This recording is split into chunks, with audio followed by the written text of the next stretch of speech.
अस्सलाम वालेकुम प्यारी यूट्यूब फैमिली, कैसे हैं आप सब। उम्मीद के साथ कि आप सब ठीक होंगे। खुदा करे आप हमेशा ठीक रहें। तो जी आ गए हैं हम शादी में। शादी का फंक्शन था और मैं, इला और इला की मम्मा। तो इला की एक जी आंटी की शादी थी।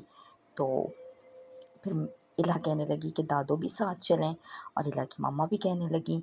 तो फिर मैं इनके साथ आ गई, यानी कि मैं आई थी बिन बुलाई मेहमान। तो शादियों में वैसे कभी कभी जाना चाहिए। आपको पता है कि अगर कोई आपको बुलाए ना और आपको मौका मिले तो ज़रूर जाया करें। भाई रिटायरमेंट के बाद ना घर से निकलना बहुत ज़रूरी होता है, वरना तो आप सुबह से शाम तक घर के कामों में ही लगे रहते हैं। और ऊपर से खैर से ये जो हमारा वाईटी का प्लेटफॉर्म है, इसमें तो आपका निकलना बड़ा मुश्किल हो जाता है। आप यही सोचते हैं कि बस ये भी कर लूँ, वो भी कर लूँ, ये काम कर लूँ, वो काम कर लूँ। काम कभी ख़त्म नहीं होते। लेकिन जैसे ही आपको कहीं से दावत आए या ना आए, बस चांस मिलना चाहिए, फ़ौरन रेडी हुआ करें और चले जाया करें। तो जी ये अभी बर्तन जो हैं वो टेबल पे रखे गए थे। तो हमारी इला जो है ना, शायद खाना खाना आने में अभी शायद 2 घंटे या 3 घंटे थे। लेकिन इला मैडम ना पहले से ही रेडी होके बैठ गई भई। अब मैं इतनी परेशान थी कि इला ज़िद ना करना शुरू हो जाए कि मुझे तो खाना चाहिए। लेकिन इला जो है ना फिर खेलती कूदती रही, और ये कैटी माऊ भी आई हुई थी।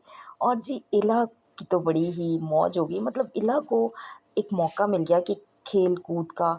और ये वो बिल्ली के साथ काफ़ी टाइम उसने जो है ना खेलती कूदती रही। बिल्ली भी इतनी अच्छी, पता नहीं पालतू बिल्ली थी या शादी ब्याहों के फंक्शंस में बिन बुलाए वो जा जा के ना इतनी ट्रेंड हो चुकी हुई थी कि ऐसे बैठी हुई थी जैसे बड़ी इनविटेशन पे आई हुई है। तो बड़े मज़े से जी वो खाने का इंतज़ार कर रही थी। इतना इंतज़ार तो लोग नहीं कर रहे थे खाने का, जितना वो बिल्ली कर रही थी। तो बिल्ली के साथ साथ हमारी इला मैडम जो है ना, इला मेरी छोटी सी कैटी माऊ है। तो वो भी जी इला जो है ना, इला भी अम, अब खाने के बर्तन देख देख के इला की भूख जो है, इला की क्या मेरी भी भूख बहुत चमक गई थी। लेकिन शादी ब्याह में खाने लेट हो ही जाता है। तो बड़े तो फिर ज़रा समझ लेते हैं ना कि भई शादी में आए हैं तो खाना लेट हो जाएगा। फिर इला का टाइम पास करने के लिए ये एक उसके लिए अच्छी रिक्रिएशन मिल गई थी कि जी ये बैलून के साथ वो खेलने लग गई तो टाइम का पता नहीं चला। तो बस बच्चों के साथ ना शादी ब्याह हो या कोई भी फंक्शन हो, तो बच्चों की एंटरटेनमेंट ढूँढनी चाहिए।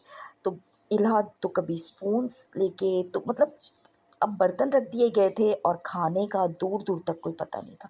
आजकल टाइम पे शादी ब्याह के फंक्शन जो है ना, मैंने बहुत कम देखा है कि लोग टाइम का ख़्याल करते हों। बस लेट हो ही जाते हैं, और ऐसे कामों में तो लेट हो ही जाता है। कभी दुल्हन लेट तैयार होती है, कभी बारात लेट हो जाती है, कुछ ना कुछ हो जाता है। और हम जैसे पंक्चुअल लोग, बहुत पंक्चुअलिटी भी ना इतनी अच्छी नहीं होती। बस भई हमें तो ये है कि जो टाइम लिखा हो पहुँच जाओ। अच्छा, ये तो चलें, मैं तो फिर इतनी पंक्चुअल नहीं हूँ। मेरे अब्बू तो वही कार्ड पे जो टाइम लिखा होता है कार्ड पे लिख दिए, आप पहुँचो।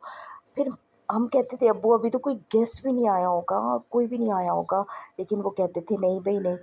बस दफ़ा तो खाना खा के चल पड़ते थे घर से कि भाई खाना लेट मिलेगा तो घर से ही खा के जाओ। तो हम जी शादी के फंक्शन से आ गए थे, और आके मैंने देखा कि नहीं ठीक रहा भई। तो वीडियो तो व्लॉग बना रही थी मैं। तो मैं देख रही थी कि चलें जी ड्रेस भी सही था, और मुझे इसकी फ़िक्र नहीं होती इतनी। ड्रेस चाहे कैसा भी हो, पहन लें आप, अच्छा लगना चाहिए। और आप जो है ना चल पड़ें शादी में, किसी भी फंक्शन में। अपना आपने बहुत सा ख़्याल रखना है, दुआओं में याद रखना है। खुदा करे आप हमेशा खुश रहें, आबाद रहें। अल्लाह हाफ़िज़।